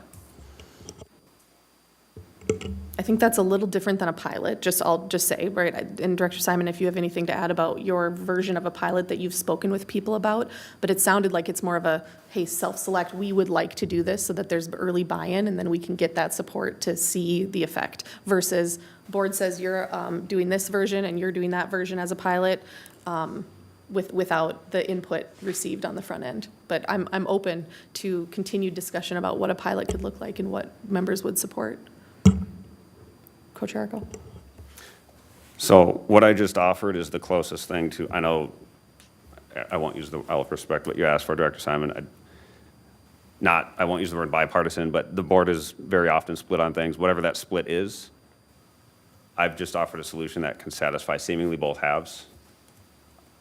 I'm not hearing any takers. I don't know how much more, what else could I possibly offer? Because it seems to me like I'm being given my way or the highway type of choice. I'm trying not to do that. That's why I'm putting forward this proposal to pilot it at a high school or 2, and then you can pilot this policy at a high school or 2, and we can compare in a year and see how it's going. That is the collaborative approach. That's the non-split board approach, in my opinion. So I'm hoping another board member will, I don't know, agree to my proposal, since you've all mentioned that you like pilots.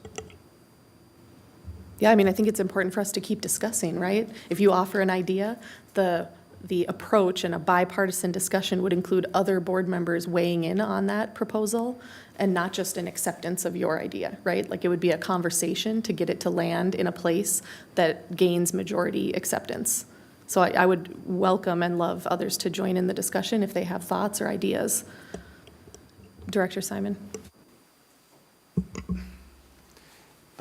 Thanks, Casey. Since I was the one who mentioned a pilot, I'll just say that at least in my experience in Anoka-Hennepin, pilots, well, the only times we did pilots is when schools were interested in doing pilots, right? So I think that, at least just my opinion, I think that pushing a pilot from the top down onto a school that doesn't want to do it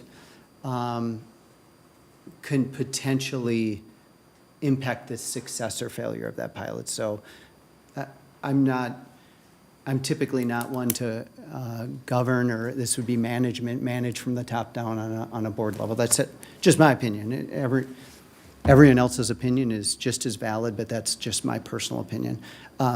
In the discussion that I heard, I don't know if it has 4 votes or not, but I thought, and Linda, you can completely correct me, but I thought your comments and my comments about strengthening the policy were similar. So I don't know if that has 4 votes, and maybe I misunderstood what you said, but if that is the case, maybe some of those would get 4 votes. I'm not sure, but that's at least what I heard in this discussion. So, again, I could be completely wrong. Director Hoekman. Yeah, I agree. I think the language needs to be strengthened, and I think that this also does require some bold leadership from the 6 of us to stand up and say, we have to work together in unison. There are 3 different groups here who have different perspectives. Parents have a different perspective of the purchase and the purpose of the cell phone that they give to their students every day. And students have a totally different belief of what they should be able to do with that cell phone. And teachers and administrators have a different view. It's for us to find that point at which we can say, this is the right place so that we're prioritizing the learning for students, right? We have to look at all of the interest groups and make a decision that's going to enhance learning. I mean, we've seen the downward trend in test scores over the years, and we have to wonder, or I at least wonder, how much of that is responsible from the introduction of cell phones. I mean, it kind of follows that trend of when the iPhone was introduced and where we're sitting at now. So yes, we need to strengthen this language, make certain that it's clear for administrators to make wise decisions in enforcement within the school.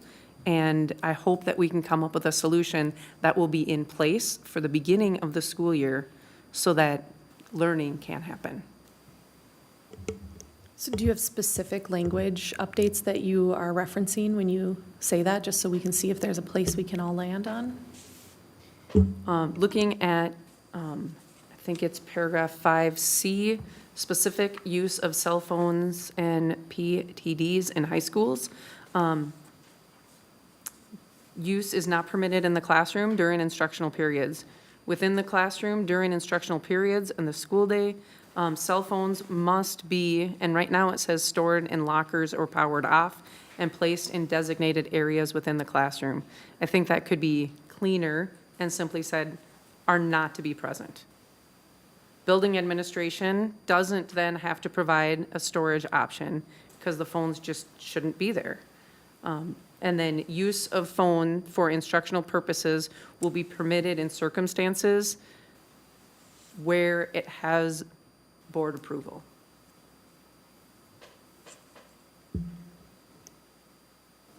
So you're proposing that any instructional use case come before the board for a decision? I just threw out for board approval. I would say maybe with superintendent approval, but I think it needs to be a high level and it has to have a really specific educational purpose. I can't really think of those reasons right now. Some were thrown out.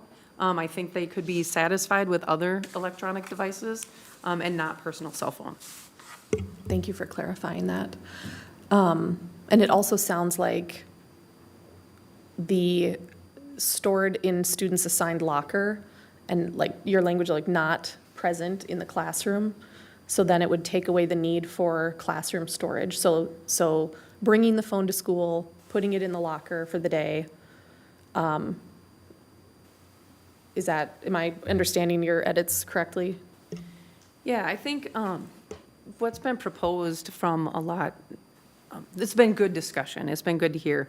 And I think that parents and students can find a solution. Perhaps parents want to go out and purchase some sort of locking device that they have for their kids. But as far as the school responsibility, it seemed to simplify things just to say, we shouldn't see the phones. Okay, thank you. Superintendent McIntyre. Thank you, Director. That's helpful, because I've been wrestling with a couple pieces, and that's very helpful. That's a little bit closer to the middle school, like power down and put away. We don't want to see it, just don't want it out. I've wrestled with, what I don't think we can do is somehow screen or confiscate phones from kids coming into the building, 3,000 kids within a 20-minute window. We don't have the personnel to do that and take them. But if you might have it, I just don't want to see it. And that's the language part I think you must be getting to, is tighten up very, very clearly where you can be seen versus, it's easier to manage from we just don't have the ability to somehow try to capture the phones at the start and then get it back at the end of the day. So what you propose, I think we can work with and tighten up, and then it's back to the parent part, right? When they are seen, here's what's going to happen. And we can strengthen that part, much more descriptive consequence section. That was my biggest hurdle, is how do we manage that beginning of the day piece when everyone comes in at the same time and I'll leave at the same time? Other than we do have lots of kids, and you've heard this, we have hundreds of kids leaving during the day for PSEO, other things, and they are coming and going, so that there are touch points throughout the day for multiple reasons, even going to our own buildings within the district.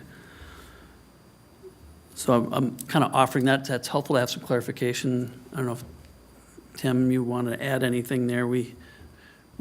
Our goal is to bring back something we can get support with. We do have a work session on August 11th. Ideally, we're getting it done there, or August 25th. That's getting close to the end of the school year from a communication standpoint. I agree, whatever it is, we got to be really strong on informing families on whatever it is we land on. So there's clear expectations ahead of the start of the school year. Director Simon. Thanks, Casey. So, good, I was right. You and I did have similar things on that, so that's good. One thing I'll add, and I'm not sure if you agree on this, but, and again, I don't know if it needs to be in the policy, but I think it needs to be clear to the buildings on what enforcement looks like. Like, one example I heard, which I think goes along with what Director Arco asked for, which is currently being done in at least one building, maybe multiple, is that removing the enforcement from the teachers is important. And in a middle school, if a student pulls out a cell phone, it's supposed to be away in deep storage locker or bottom of a backpack, right? Not in a pocket, whatever. That's current policy. If a student is seen with one, a teacher may currently, I'm not going to say they don't, I don't know this, but they may give a warning. But they have a tech pass, which just walk up to the student, give them a tech pass. That student gets up and goes to the office and turns in their phone. And then they can come back to the classroom. They have to pick up the phone at the end of the day. And then I know one principal that I spoke with in depth, I don't believe currently, but used to, if a student violated that policy 3 times, that cell phone did not go home with the student, and a parent and a student had to come to the principal's office after hours, before the next day, whenever, to pick up the cell phone. So I think that, at least for me, I think that clear guidance on what the district expects for enforcement is important also.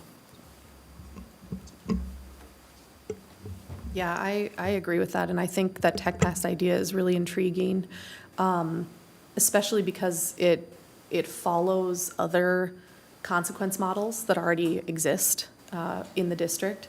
You know, that's one area I think probably deserves some more conversation, is if we decide to implement a entirely different consequence model for this policy, like the examples that you're giving. You give the phone over or you're suspended until your parent comes back. I think that's a little different than our normal protocols for suspense. And I'd want us to really examine if we think that that's appropriate for this policy. Is it appropriate for other policies? Is it not appropriate on just one policy because it's out of line with the rest of our consequence models? You know, I think that could be room for confusion if we make such a detour from the normal protocols that are followed when students don't follow the rules at school.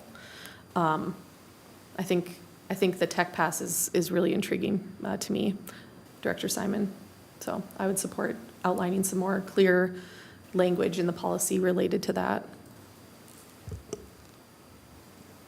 Coach Erico? So keep in mind, just to clarify, it's only if they pull the phone out and then refuse to give it up.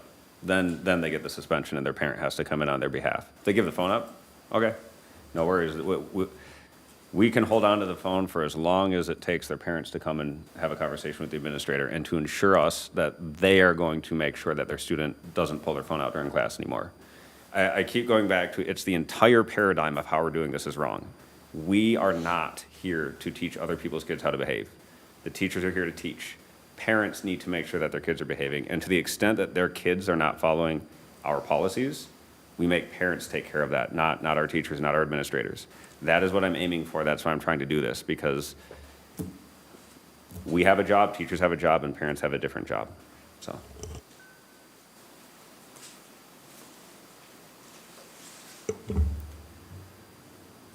Any further edits, proposals that you would like to discuss with the full board now that we are all here together with the policy in front of us? Coach Erico? Just a thought. Director Simon, you had mentioned the idea of not doing a pilot if the school didn't want to do it. And I guess my question for you is, when you use the term school, whom are you referring to? Because like I had mentioned earlier, almost every teacher, I can't even think of one exception at this point, any teacher that has bothered to mention anything to the board has been pretty much universal in that, please do something about the phones, get rid of them. They shouldn't be using them. So I guess when you say the school doesn't want it, I get the sense that the teachers overwhelmingly want it. Maybe the administrators don't want it, but I guess what are you referring to when you say the school doesn't want it? In my discussions with, teachers and building administrators, I think building administrators have a great pulse on their school. They interact with their teachers and work with their teachers, and they can give guidance to the board on what will be embraced school-wide within their schools. So I would say we rely upon our experts, which are the building administration working with the teachers.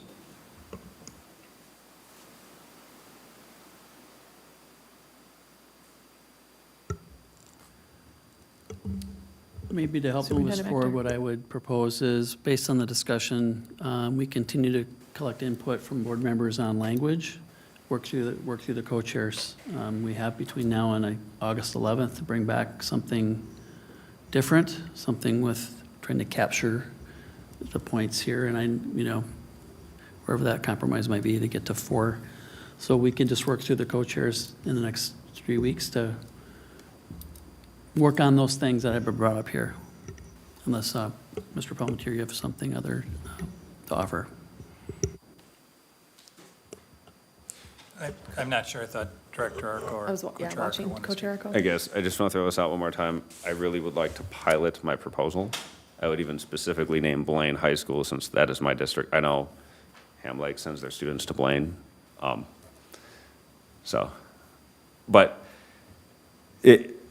So if there's any problem with it, I can take responsibility for it. It's my proposal. We all like pilots. I'm trying to be as collaborative as possible. I'm trying to put forward kind of a compromise to capture what everybody wants. I would be absolutely on board if you guys want to pilot a different version of the policy as well. Pilot 2 different versions, see which one works, which one doesn't, or whatever. I just keep going back to, why don't we just do that? It's the collaborative, even though we're not partisan, it's the bipartisan, split board proposal that would work. I don't see why that would be a problem to just pilot 2 different policies at a couple different high schools. Based on the discussion we're having, I don't think we're that far off. I feel like we're really close on language in the policy as it is. We've added in violations, right? Temporary confiscation, requirement of meeting with student's parent or guardian as a precondition to return of device. I think there's some minor edits to that would talk about the consequence path that would be followed. We're very close on this language based on how this discussion is going. I don't think that the example of just trying it your way in one school that you pick is the example of collaboration that we've all been trying to do here, to talk about ideas and ways that we can move this forward for the entire district. Okay, so that's fine. You don't want to try my proposal. Are there any board members who would be interested in piloting my proposal?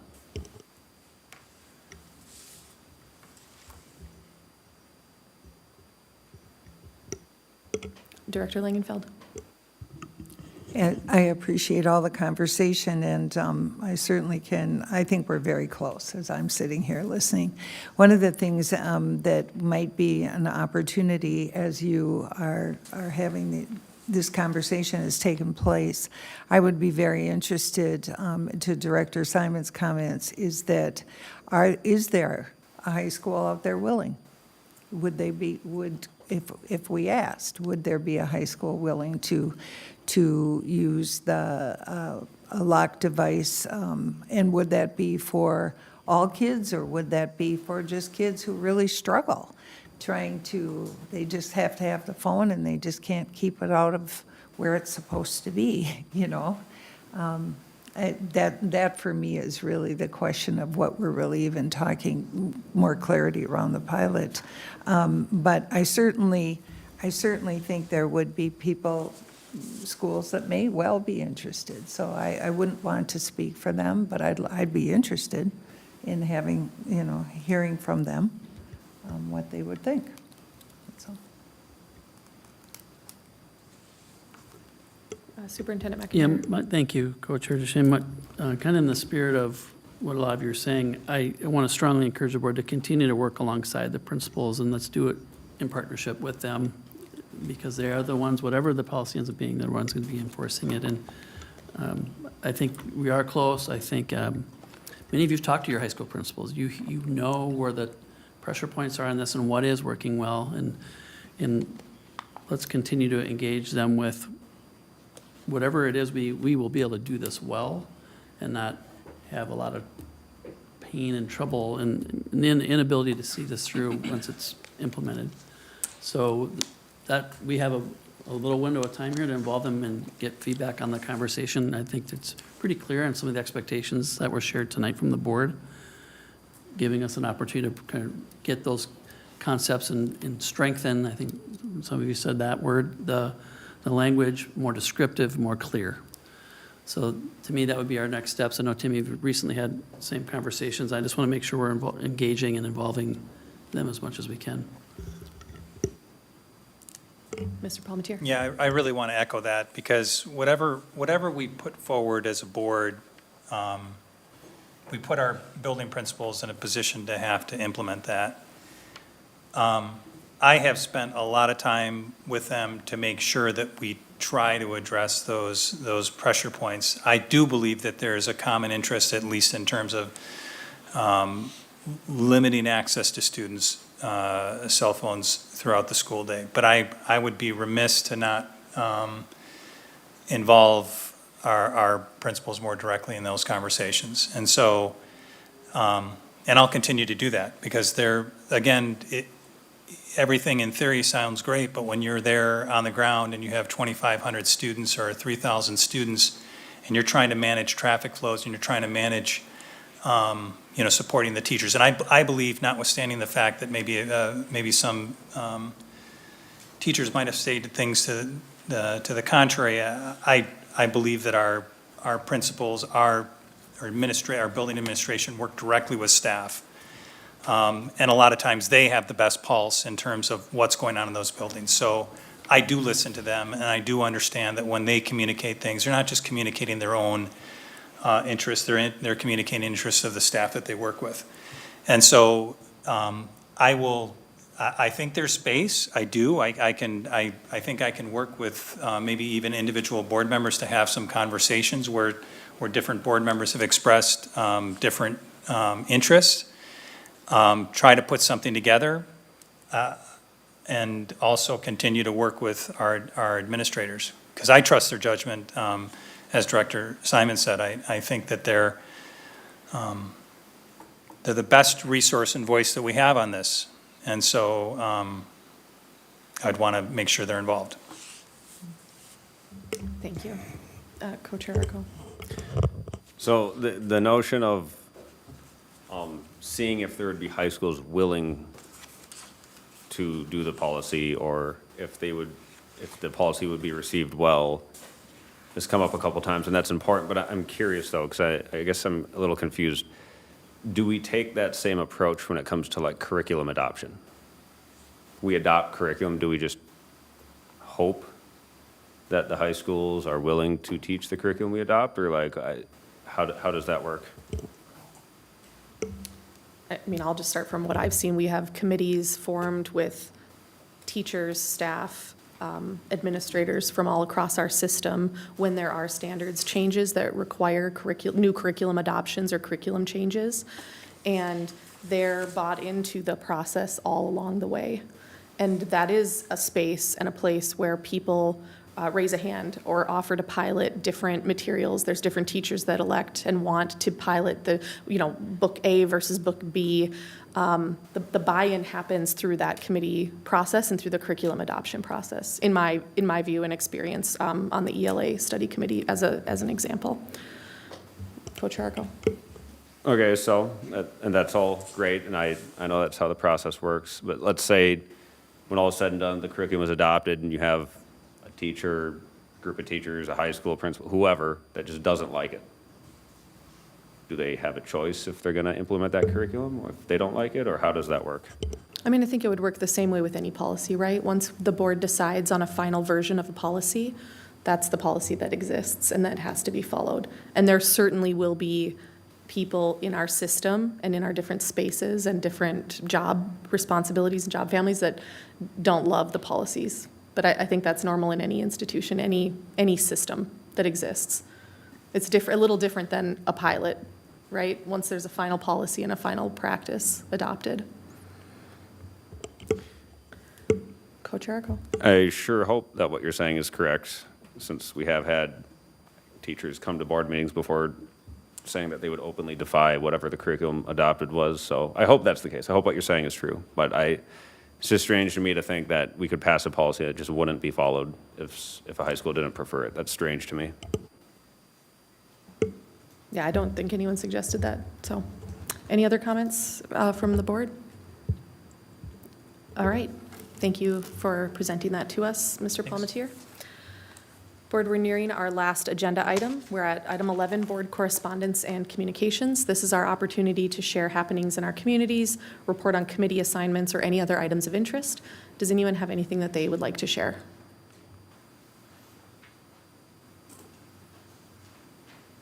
All right. Our last agenda item is to adjourn. Do we have a motion to adjourn? So moved. Thank you, Director Audette. Do we have a second? Second. Thank you, Director Simon. All those in favor say aye. Aye. Any opposed say nay. With 6 in favor and 0 opposed, we are adjourned at 8:33. Thank you.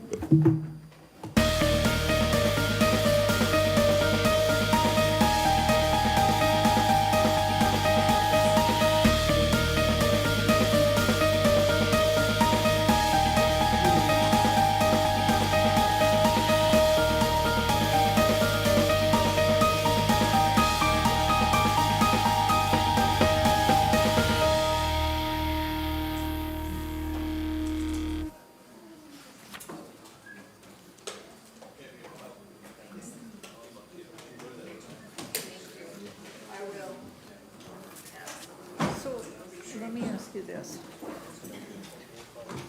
So as you think about that tool, I see it as a possible for kids who can't control